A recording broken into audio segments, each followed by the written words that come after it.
اور نماز نہ چھوڑنا، نماز نہ چھوڑنا، نماز نہ چھوڑنا، نماز آخر الفاظ سے نماز نہ چھوڑنا، نماز نہ چھوڑنا، نماز نہ چھوڑنا۔ اور اب حضرت عائشہ کے سینے پر اس طرح نیم دراز تھے، حضرت عائشہ یوں سیدھا بیٹھی ہوئی تھی۔ اب فرمایا کل مجھے فخر حاصل ہے، مات فی سحری و نحری، میرے نبی نے میری گردن اور سینے کے درمیان اللہ کو جان پیش کی۔ آپ اس طرح نیم دراز تھے تو تھوڑی دیر پہلے عبد الرحمن بن عوف آئے، عبد الرحمن بن ابو بکر آئے، آپ کے ہاتھ میں تازہ مسواک تھا، آپ مسواک بہت فرماتے تھے، تو آپ اتنے کمزور ہو چکے تھے کہ بولا نہیں جا رہا تھا، تو آپ کی نظریں مسواک پہ ٹک گئیں، دیکھے جا رہے ہیں، مسواک کو دیکھے جا رہے ہیں۔ حضرت عائشہ نے محسوس کیا کہ نظریں مسواک پر ہیں، تو کہا یا رسول اللہ آپ مسواک کرنا چاہتے ہیں؟ تو آپ نے تو حضرت عائشہ نے اب بھائی سے لے کر وہ لکڑی اور اپنے منہ میں چبائی اور آپ کے منہ میں اس طرح کر کے خود چلائی، کہا میں وہ خوش قسمت ہوں جس کا لعاب آخری غذا تھی جو میرے نبی کے منہ میں گیا، وہ حضرت ام عائشہ کا لعاب مبارک تھا۔ اور پھر اس کے بعد اگلا یہ سارا واقعہ ہوا تو آپ نے کہا الصلاۃ وما ملکت ایمانکم، ایک نماز نہ چھوڑنا، ایک اپنے نوکر نوکرانی غلاموں سے اچھا سلوک کرنا، اور پھر اللہم الرفیق الاعلی، یا اللہ بلا لے۔ جب آپ نے اعلان کیا کہ چلو تقدیر کو پورا کرو تو جبریل بھی غمگین ہو کر کہنے لگے یا رسول اللہ پھر میرا بھی آج دنیا میں آخری دن ہے، آج کے بعد میں بھی کبھی اس دنیا میں لوٹ کے نہیں آؤں گا، یعنی وحی کے ساتھ۔ آپ کی آنکھیں بند ہوئیں، حضرت عائشہ رضی اللہ عنہ کی چیخ نکلی تو ساری بیگمات دوڑی دوڑی آئیں، تو آپ کی منزل پوری ہو چکی تھی، تو آپ کو لٹایا گیا، اب چادر ڈال دی گئی۔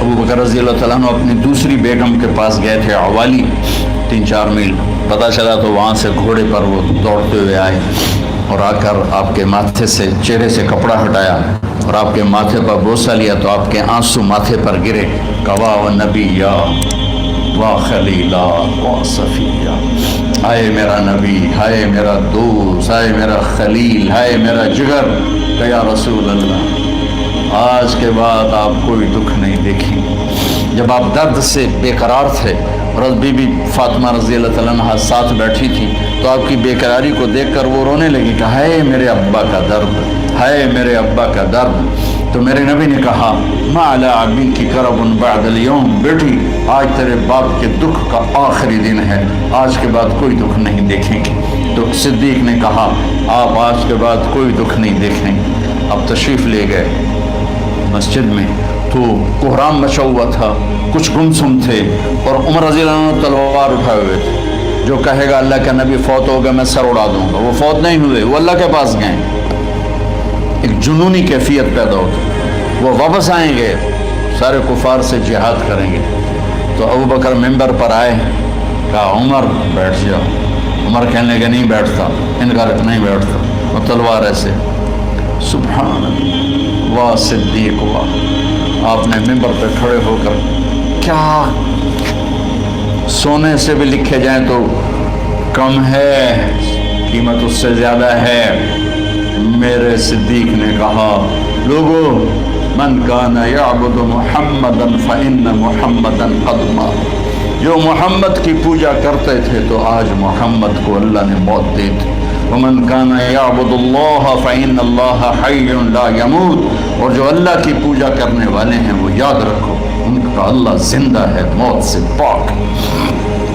پھر آپ نے انک میت وانہم میتون، میرے محبوب آپ کو بھی موت آئے گی اور ان سب کو موت آئے گی۔ حضرت عمر فرماتے ہیں جب میں نے یہ آیت سنی تو میں یوں نہیں گرا، ایسے گرا سیدھا، ٹانگوں سے جان نکل گئی تو یوں گرے ایسے ایسے یوں، اور کہنے لگے مجھے یقین ہو گیا کہ موت آ گئی اور اللہ کے نبی ہمیں چھوڑ کے چلے۔ تو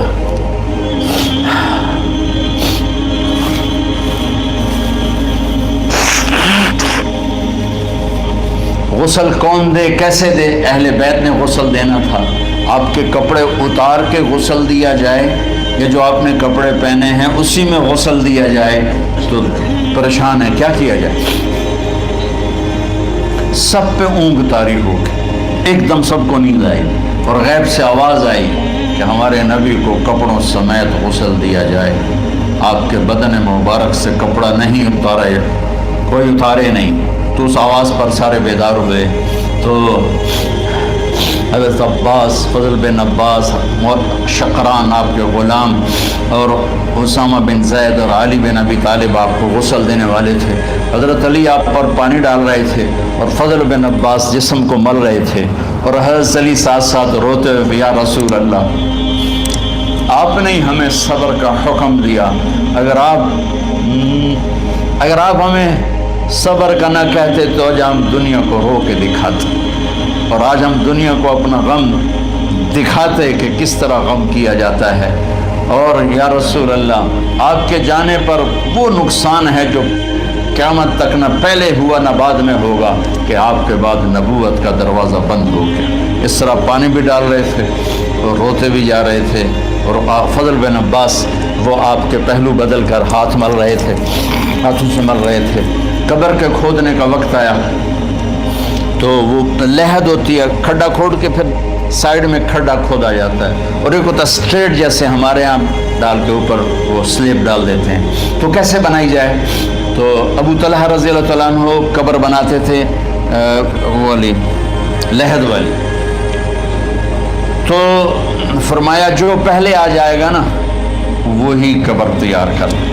تو ابو طلحہ پہلے آ گئے، تو لحد والی قبر تیار کی گئی، اور آپ کے کفن دینے کے بعد وہی وہ سب چلے گئے۔ اس کے بعد باری باری اہل بیت، ان کی خواتین، ان کے بچے، پھر مہاجرین، ان کے خواتین، ان کے بچے، ان کے نوکر، پھر انصار، ان کی خواتین، ان کے بچے، ان کے نوکر۔ تو پیر اور منگل یہ 2 دن سارے گزر گئے، اور منگل کو عشاء کے بعد جا کر یعنی بدھ کی رات آپ کی تدفین کا وقت آیا۔ تو جب آپ کو قبر میں اتار دیا گیا تو مغیرہ بن شعبہ رضی اللہ عنہ کھڑے تھے، انہوں نے اپنی انگوٹھی اتار کے اندر پھینک دی لحد۔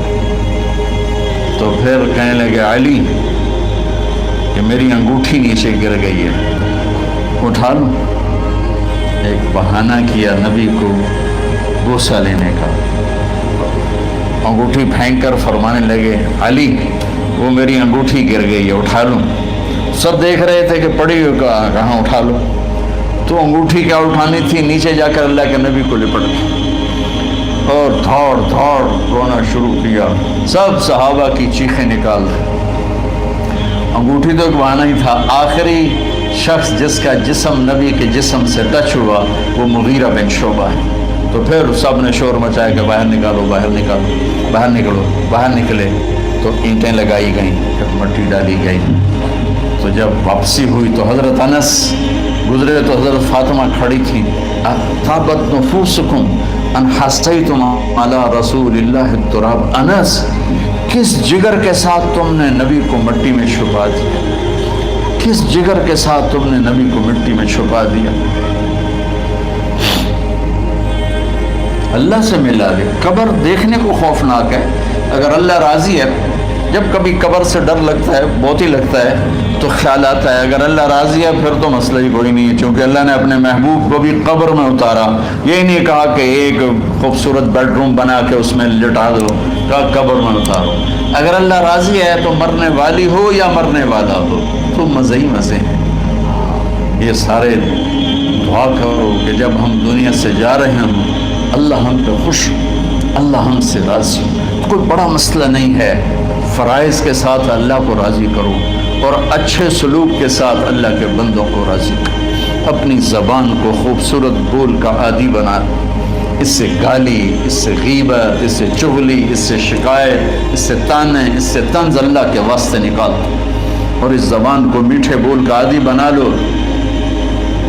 کڑوے سے کڑوے زہریلے بولوں کو پی جاؤ، پی جا ایام کی تلخی کو بھی ہنس کے ناصر، غم کے سہنے میں بھی قدرت نے مزہ رکھا ہے۔ تو داستان غم ہے، بڑی طویل ہے، آج بڑے عرصے کے بعد میں نے آپ کو سنایا ہے، تو پہلے کوئی ایسا مجھے موقع نہیں ملا کہ میں کچھ تفصیل پڑھ کے آتا، تو جتنا میری یادداشت میں تھا وہ میں نے آپ سے شیئر کیا۔ ہر ایک نے جانا ہے، اور ہم چاہتے ہیں جب ہم جائیں تو یہ ہمارے ایسے جانشین ہوں کہ اللہ پاک انہیں ہماری قبروں کے ٹھنڈا ہونے کا ذریعہ بنائے۔ میم اکیڈمی کوئی کاروباری ادارہ نہیں، کوئی اس سے ہم پیسے نہیں بنا رہے، بلکہ اپنی قبر بنانے کی فکر کر رہے ہیں، اور اس آنے والے سیلابی ریلے کو جو فحاشی، عریانی، بد اخلاقی، بد کرداری کا ایک افریت آ رہا ہے، اس سے یہ ہمارے بچے سیسا پلائی دیوار بنے۔ اس چیز کو اس طرح نہیں روکا جائے گا جیسے جہاں زیب نے کہا کہ کمروں میں بند کر دو، اس کو روکا جائے گا کہ ان کو اپنے محبوب کا شیدائی بنا، اپنے محبوب کی محبت دے دو، اور پھر کی محمد سے وفاتوں نے تو ہم تیرے ہیں، یہ جہاں چیز ہے کیا لوح و قلم تیرے۔ السلام علیکم۔